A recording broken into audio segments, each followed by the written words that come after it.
படிக்க படிக்க பிடிக்கும். தினம் சில சிந்தனைகள். நண்பர்களே, நேர்மையோடு வாழ்வதில் தவறில்லை.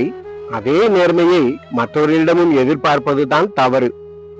யாம் பெற்ற இன்பம் பெருக இவ்வையகம், இதுவாக இருக்க வேண்டும் பொதுநலம். யாம் பெற்ற துன்பம் யாரும் பெறக்கூடாது, இதுவாக இருக்க வேண்டும் சுயநலம். லட்சக்கணக்கான புழுக்களை கொன்று நெய்த பட்டு புடவையை கட்டி வந்த பேச்சாளர் நாங்கள் சுத்த சைவம் என்று முழங்கினார் மேடையில். சில நேரங்களில் சாக்கடையும் சந்தனமாக தெரியும், இரும்பும் கரும்பாக தெரியும், காயும் கனியாக தெரியும். மாயங்களை நம்ப வேண்டாம், மானங்களை இழக்க வேண்டாம்.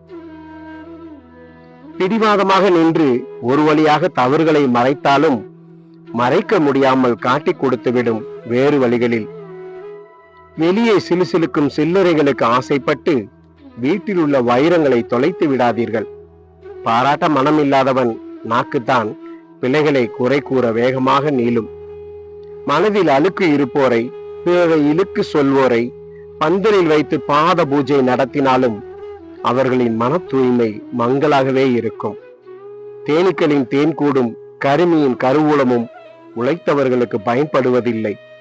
பக்தி கேள்வி கேட்காததால் வருவது, புத்தி கேள்வி கேட்பதால் வருவது. நிகழ்கால தேடல்கள் வருங்காலத்தை வளமாக்கும், வருங்கால தேவைகள் நிகழ்காலத்தை சூனியமாக்கும். தன் சுயநலத்திற்காக மட்டுமே வாழும் வாழ்க்கை இளமையிலே இனிக்கும், முதுமையில் கசக்கும். இன்று ஒரு வீட்டு மருத்துவம்.